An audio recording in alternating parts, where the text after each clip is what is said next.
New this morning into the live desk in Texas, 75% of counties are under a burn ban. That's after they've experienced wildfires throughout the summer. Now, this is video from just last week where over 120 acres were burned north of Austin.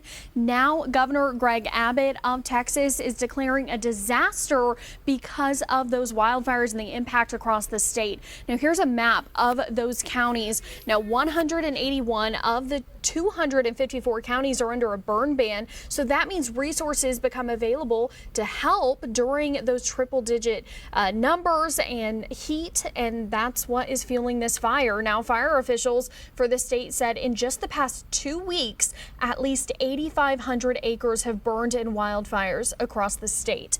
We'll keep you updated at the live desk.